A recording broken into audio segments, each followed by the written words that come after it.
13ই মে আমাদের home minister Amit Shah বলেছিলেন যে আমাদের দেশে যে 5 কোটি রিটেল ইনভেস্টার্স আছে তাদেরকে আহ্বান জানানো হয়েছিল যে তারা যাতে সামনে এগিয়ে আসে এবং শেয়ার মার্কেটে নিবেশ করে। এটা কিন্তু খুব ইউনিক একটা জিনিস, কারণ জেনারেলি গভর্নমেন্টের মিনিস্টার্সরা, স্পেশালি প্রধানমন্ত্রী বা হোম মিনিস্টার, তারা কিন্তু ইনভেস্টমেন্ট অ্যাডভাইস বা ইনভেস্টমেন্ট টিপ দেন না। 13ই মের পরে একই সেন্টিমেন্ট আমরা পাই 19শে মে। প্রধানমন্ত্রী নরেন্দ্র মোদী তিনি স্বয়ং বলেন যে আমরা চাই যে সামনে আসুক আমাদের রিটেল ইনভেস্টার্সরা, ইনভেস্ট করুক, এবং আমি তাকে কোট করব এখানে যে 4 জুন যেদিন রেজাল্ট বেরোবে সেদিন কিন্তু স্টক মার্কেটে সাংঘাতিক আপহিভেল হতে চলেছে। উনি প্রেডিকশন পর্যন্ত করে দেন। ওনার কি এক্সপার্টিস আছে মার্কেট সম্বন্ধে বা মার্কেট ইকোনমি সম্বন্ধে সেটা আমি জানি না। 19শে মের পরে 31শে মে আমাদের ফিনান্স মিনিস্টার নির্মলা সীতারামন একই কথা বলেন যে আমরা স্টেবল গভর্নমেন্ট দেব এবং আমাদের মার্কেটে আপহিভেল হবে 4 জুনের পরে।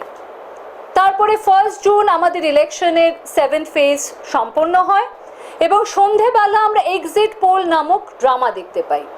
এক্সিট পোলের বিভিন্ন কোম্পানিজ আছে, যেমন Axis My India, C Voter, CNX, এরকম 4-5টা যদি আপনি মূল যারা মেইন ডেটা সার্ভিস করেছে বা যাদেরকে ক্রেডিবল এক্সিট পোল কোম্পানিজ বলে আমরা জানি, তাদের ডেটা অনুযায়ী বেশিরভাগ লোক দেখায় যে এনডিএ 400 পার হচ্ছে বা 400-র আশেপাশে আছে।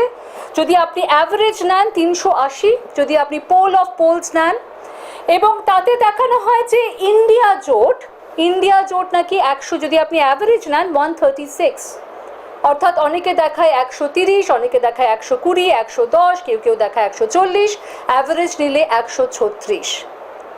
যখন ফলাফল আসে আমরা জানি যে আমরা এনডিএতে দেখি 293, ইন্ডিয়া জোটে আমরা দেখি 232, কংগ্রেস 99, এবং কংগ্রেস পরবর্তীকালে আরও যারা ইন্ডিপেন্ডেন্ট কংগ্রেসের সাপোর্ট নিয়ে জয়লাভ করেছে এবং কংগ্রেসে তারা জয়েন করে, এবং এখন আমাদের মনে হয় কারেন্ট ফিগার ইজ 102।